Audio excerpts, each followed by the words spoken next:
श्री कृष्णा, राधे राधे। आइए सुनते हैं अहोई अष्टमी व्रत कथा। जय तिहार कार्तिक कृष्ण पक्ष अष्टमी को मनाया जाता है। इस दिन बच्चों की माँ पूरे दिन व्रत रखती है। इस दिन सायंकाल तारे निकलने के बाद दीवार पर होई बनाकर उसकी पूजा करें। व्रत रखने वाली माताएं कहानी सुने। कहानी सुनने के समय एक पट्टे पर एक जल से भरा लोटा रख ले, एक चांदी की होई बनवाए और उसमें 2 चांदी के मोती डलवाएं। जिस प्रकार हार में पेंडल लगा होता है उसकी जगह चांदी की होई लगवाएं और डोरे में चांदी के दाने डलवा दे। फिर अहोई की रोली, चावल, दूध, बात से पूजा करें। जल के लोटा पर एक सतिया काटकर एक कटोरी में सीरा और रुपए का बायना निकालकर तथा हाथ में 7 दाने गेहूं के लेकर कहानी सुने। फिर अहोई को गले में पहन ले। जो बायना निकाला था उसे सासू जी को पाए लगाकर दे दे। दिवाली के बाद किसी अच्छे दिन होई गले में से उतारकर जितने बेटा होवे उतनी बार और जितने बेटों का विवाह हुआ हो उतनी बार 2 चांदी के दाने उस अहोई में डालती जाएं। जब अहोई उतारे उसका गुड़ से भोग लगाकर और जल के छींटे देकर रख देवे। इस दिन तारे को अर्घ देकर व्रत का पारण करे। कई जगह पर चंद्रमा को भी अर्घ दिया जाता है। इस दिन ब्राह्मणों को पेठा दान में अवश्य देना चाहिए। जय व्रत छोटे बच्चों के कल्याण के लिए किया जाता है। अहोई देवी के चित्र के साथ साथ सेही और सेही के बच्चे के चित्र भी बनावें और पूजा करें। आइए सुनते हैं अहोई अष्टमी व्रत कथा।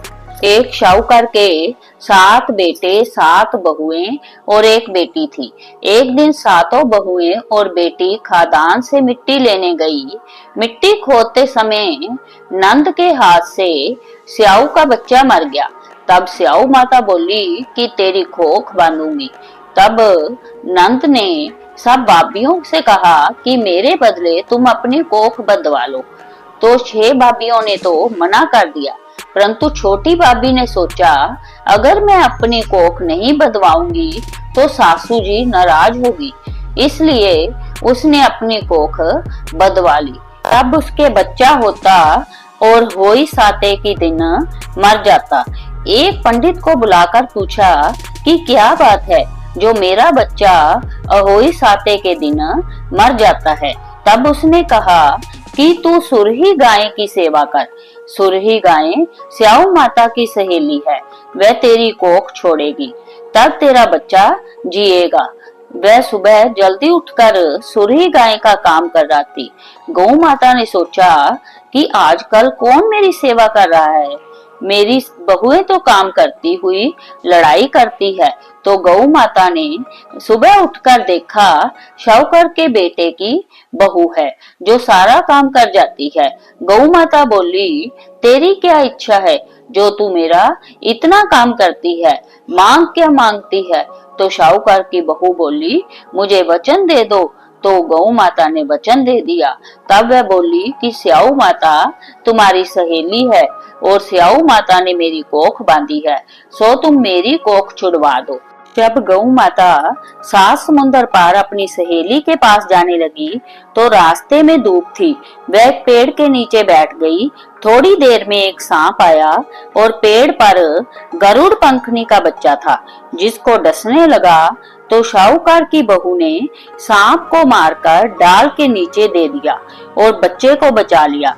गरुड़ पंखनी आई और शाहूकार के बेटे की बहू को चोंच मारने लगी। तो वह बोली कि मैंने तेरा बच्चा नहीं मारा, जय सांप तेरा बच्चा मार रहा था, मैंने तो बचा लिया। तब गरुड़ पंखनी बोली कि तू क्या मांगती है।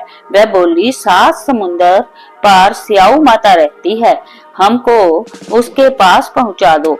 तो गरुड़ पंखनी ने उन्हें अपनी पीठ पर बिठाकर स्याऊ माता के पास पहुंचा दिया।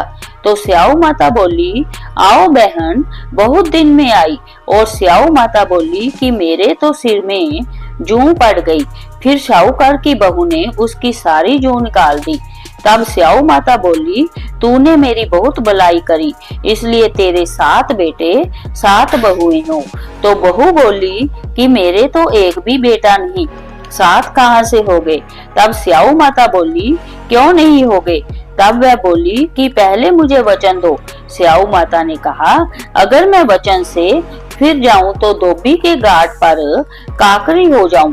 तब शाहूकार की बहू ने कहा, मेरी कोख तो तेरे पास बंधी पड़ी है। अब स्याऊ माता ने कहा, तूने तो मुझे ठग लिया, अब तो मुझे तेरी कोख खोलनी पड़ेगी। जा, तेरे घर 7 बेटे 7 बहुएं मिलेंगी और 7 उजमन करियो। वह घर गई तो वहां देखा 7 बेटे 7 बहू बैठी हैं। बहुत धन हो गया है, तो उसने 7 उजमन किए और 7 कड़ाही करी। सारी जेठानी बोली कि सब जल्दी जल्दी पूजा कर लो, नहीं तो वह रोने लग जाएगी। थोड़ी देर में उन्होंने अपने बेटे से कहा कि तुम्हारी चाची रोई क्यों नहीं? तो बच्चों ने देखकर आकर बताया कि चाची के जहां अहोई मंड रही है। जब जेठानी भाग कर गई और देखा कि कोख चुरा लाई है, तब वह बोली, तुमने तो कोख बंधवाई नहीं, मैंने बंधवा ली, परंतु स्याऊ माता ने दया करके मेरी कोख खोल दी। हे स्याऊ माता, जैसे साहूकार के बेटे की बहू की कोख खोली, ऐसा कहते सुनते सबकी कोख खोलती जाइयो।